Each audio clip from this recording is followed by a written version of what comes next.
This week we're going to look at conflict. Without conflict, your story won't engage the reader. We don't want conflict in our own lives, yet we want conflict in our entertainment. Many people have questioned why we feel this way.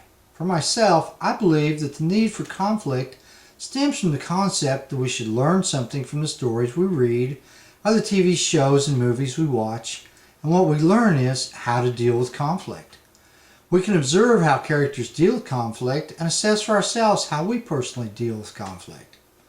Besides, a person never knows when the mafia and CIA might get together to conspire to destroy that individual's life.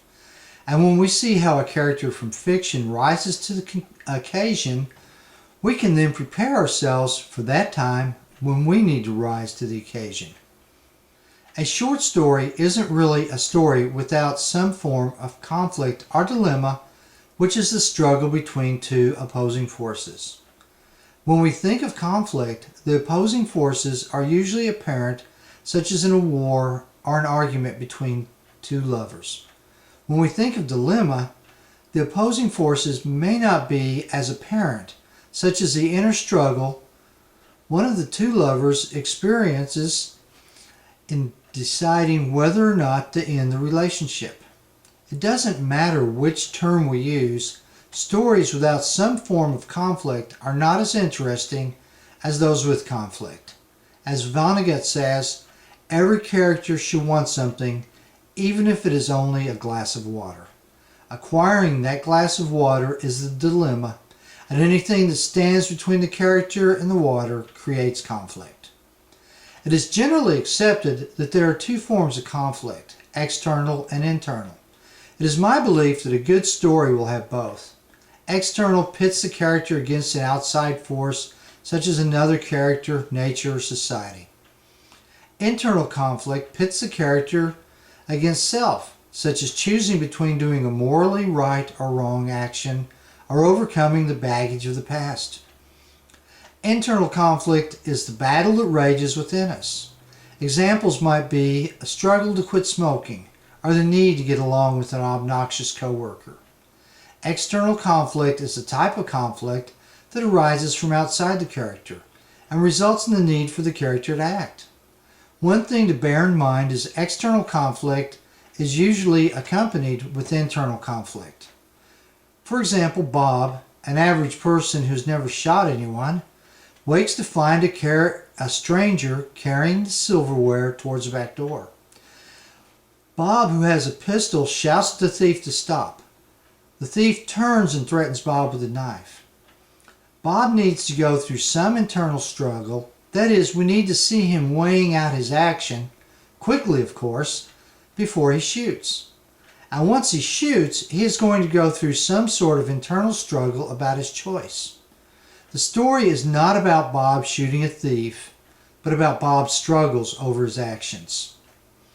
In my short story, Execution of Responsibility, the protagonist legally shoots a doe while bow hunting. In the process of pursuing her, his bow gets rendered inoperable. Ultimately, he has to choose between letting a deer suffer while slowly bleeding to death, or breaking the law by taking her out of her misery and shooting her with a pistol, something that is illegal during bow season.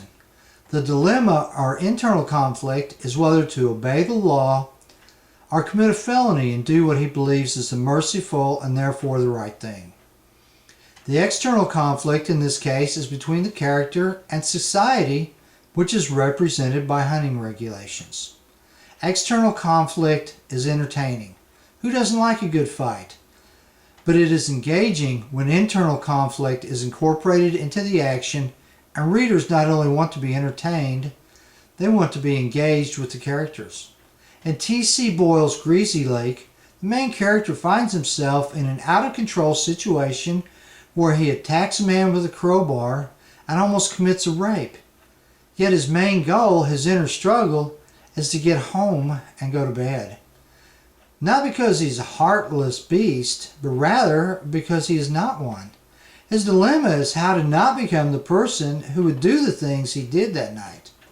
While his character's actions are extreme, we can relate at some level with having done something we wished we hadn't, and the dilemma of coming to terms with our deeds.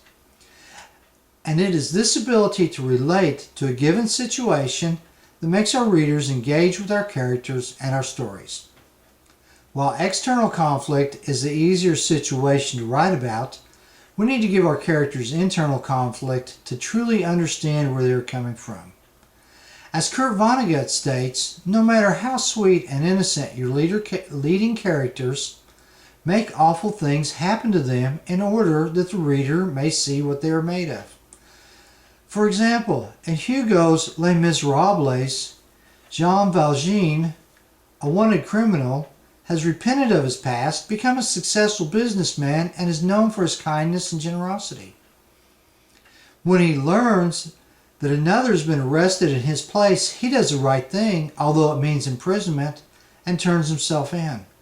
The awful thing that happened here was Valjean was faced with the dilemma of turning himself in or allowing an innocent man to take his punishment. That he turned himself in shows the reader that his repentance was genuine. The internal dilemma is the thing that shows the reader what the character is made of.